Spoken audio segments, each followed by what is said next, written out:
Great Scott. Great Scott. Great Scott.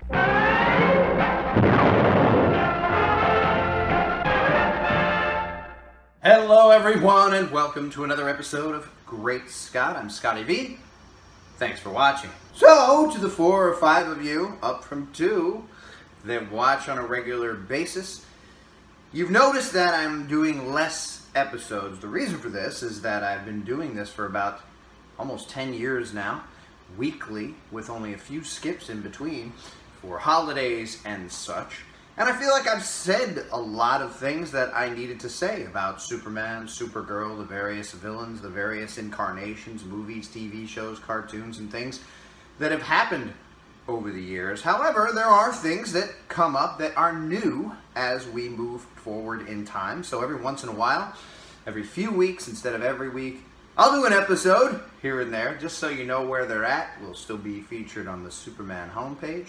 We've been separated. Some people have asked where I am, because I used to be a part of the Speeding Bulletin, but we thought maybe with a separate Speeding Bulletin and a separate Great Scott, each would get its own views and possibly more.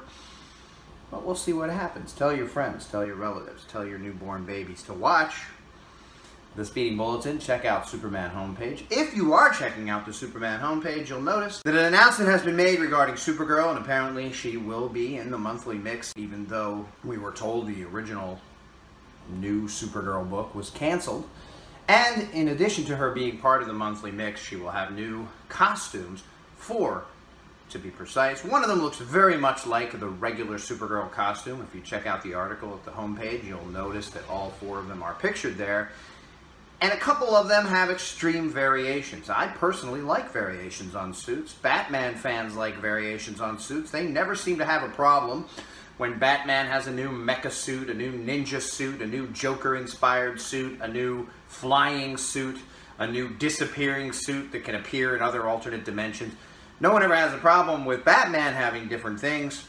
But if Charlie Brown changes his striped shirt, everyone goes nuts. And that's what happened with the New 52 Superman. I'm still firmly convinced that that's the main reason people said, I'm not reading this! It's also the main reason the Rebirth Superman no longer has blue boots, and it's also the main reason why Action Comics 1000, which was released last month, now has Superman with the red trunks back, red boots, everything is back to normal. Because if you change things in Superman comics, this goes for Supergirl as well, it's very hard for people to accept. I'm sure that there are other characters people don't want to accept changes to as well, but it really seems like Superman has to be traditional, has to stay traditional, or people lose their minds. And just waiting for the backlash on the Supergirl thing. I did read one of the comments on the homepage, if it ain't broke, why fix it? I get what you're saying, but it was broke. The comics, just like with Super Sons, clearly aren't selling in the numbers that they want them to sell in, aren't as popular as they would like them to be.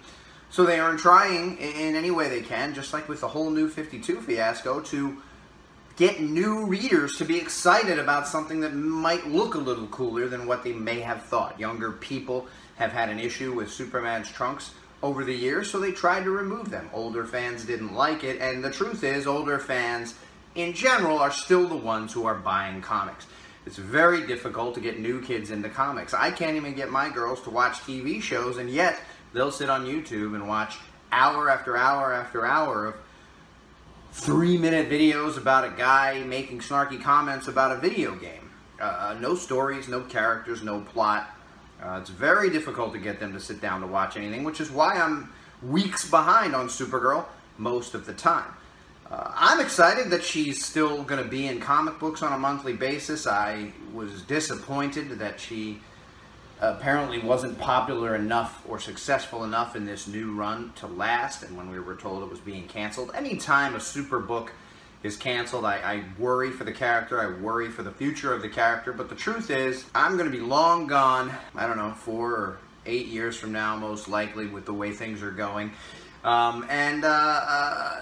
Superman and Supergirl will last much longer than I will. 50 years from now, in truth, I'll no longer exist, and there will be very few people who ever knew me or remember me.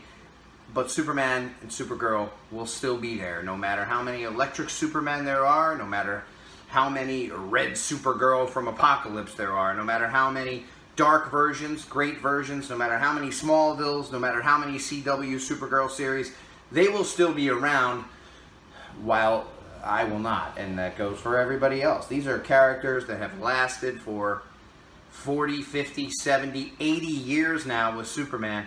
I don't think that they're in a whole lot of danger. Movies and TV have kept them going, even if young kids aren't buying the books. And I like the hoodie costume. It's one of the costumes that they have announced as being something. And I think, just as you've seen me wear this over the years, this shirt, I don't wear it every day. I don't wear it every week on these episodes. I wear different shirts every day. I wear different clothes. Why can't these superheroes? I feel like I've had this same discussion, but I wanted to talk a little bit about it in directness as it relates to what's happening with Supergirl right now. Give it a shot. Don't be turned off just because of the costume. Maybe the stories will be better. Maybe it will collect more fans, or maybe it won't. It's the way comic books go. In the meantime, we have the Bendis arc on both Superman books to look forward to. If he's got a great story, if he's got somewhere he's going, if he's got a plan, it could be great. If he doesn't and it kind of festers along, he won't be the first writer to kind of lose his way in the middle of a long story arc.